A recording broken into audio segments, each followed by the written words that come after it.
मेरो युट्युबको सबै साथीहरूलाई नमस्कार। साथीहरू म धेरै दिन भयो है युट्युबमा चाहिँ रिल्सहरू त हाल्छु तर ब्लगहरू बनेको छैन।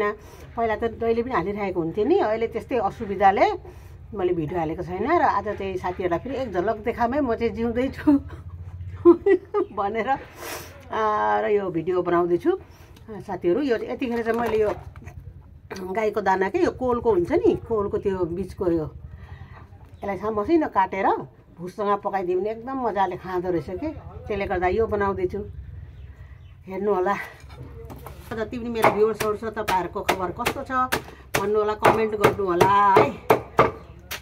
म चाहिँ व्यस्त दाना बनाउनुको लागि। गाउँहरूको काम त्यही त हो नि होइन, गाईको दाना यता त्यता बनाउने। साथीहरू हेर्नु होला, त्यो चाहिँ एकदम मिठो गरेर खाँदो रहेछ। तपाईँहरूलाई थाहा छैन भने चाहिँ त्यो बनाउनु होला है, बहुत मिठो गरेर खाँदो रहेछ गाईले।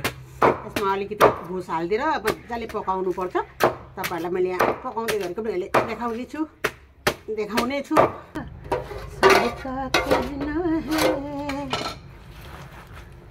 देखो हम तुम दोनों है एक डाली के फूल।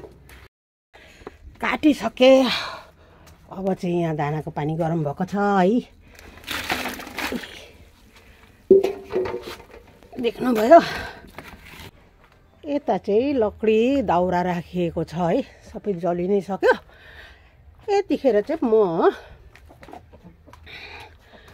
दाउरा लिनु आएको छु। तपाईँहरूलाई मैले देखाउँदैछु फेरि पनि। यो हेर्नु, यो चाहिँ हो उयोको के भन्छ तामुलको के, तामुलको त्यो गिरेको पुरानो हुन्छ नि, यो पनि एकदम खर एकदम राम्रो जल्ने रहेछ।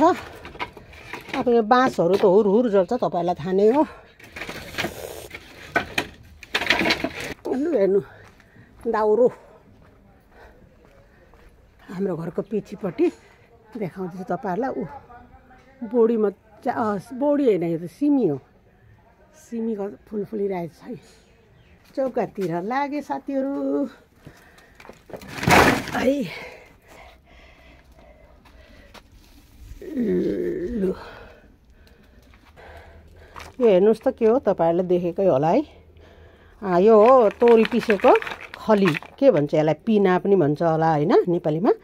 अनि त्यो पनि अलिकति हालिदिएँ दानामा, यो राम्रो गरे भन्छ। धेरै दिन ब्लग हालिनँ क्या मैले साथीहरू, त्यसको लागि मलाई पनि नराम्रो लागिरहेछ। तपाईँहरूले जतिले मेरो हेर्नुभएको थियो सोच्नुहुन्थ्यो होला कहाँ होला भनेर है।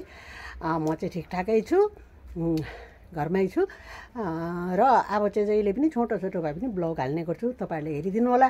आजको लागि चाहिँ बाई बाई। दाना पाक्दैछ।